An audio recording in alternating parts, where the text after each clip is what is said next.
Welcome to another episode of Mr. J's Workshop.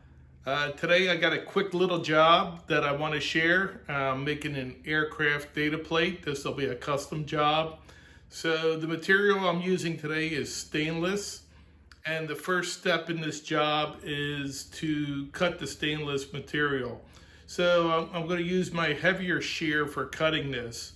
And the dimensions on this is 3 inch by 2 inch, and the material thickness is 0.015.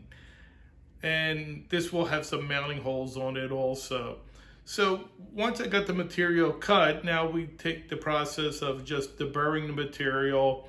What I'd like to do prior to engraving it, I'll get a piece of Scotch-Brite and I'll polish it up with a piece of Scotch-Brite.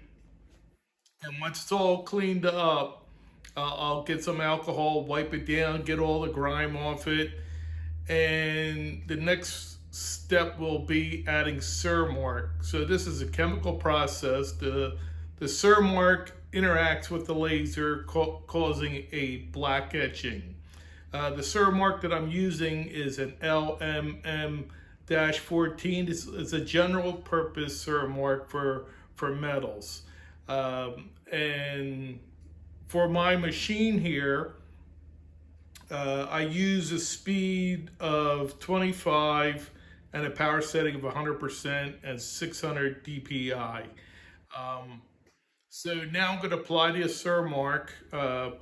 I'm using this master airbrush. I've switched from the glass, the little glass jars airbrush to this overhead filling neck master airbrush, and you can pick that up on Amazon. I normally just buy cheap airbrushes for the Cermark because in time the Cermark tends to wear out the nozzles.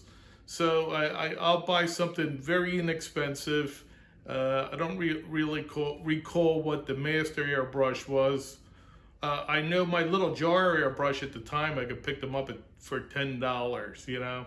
But, you know, within a year's time, I would have to replace it. But that's okay. Yeah, I mean, they're throwaways. You don't want to buy, you know, a couple $100 airbrush and use this Cermark on it because you're just going to beat the nozzle up. So we'll apply thin coats of Cermark, wait for the Cermark to dry, and then I'll set this up in the laser. Now the fun starts. We'll start laser engraving this, and it's pretty sharp when it gets done. So it's all laser engraved now, and we'll take it out and we'll wash it out with some soapy water. So I'll go out there, I'll wash it out, bring it back in, and I'll get some alcohol and I'll clean it up with alcohol. Center punch the layout marks I engraved for the holes.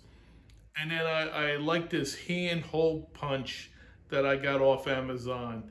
This thing works really well. It'll go up to 3/8 diameter holes and very clean on the holes. You don't have to really deburr much. And it cuts a perfect hole every time. So this is our finished product.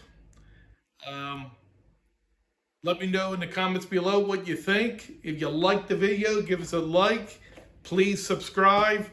And we'll catch you next time. Have a great day. Give it up.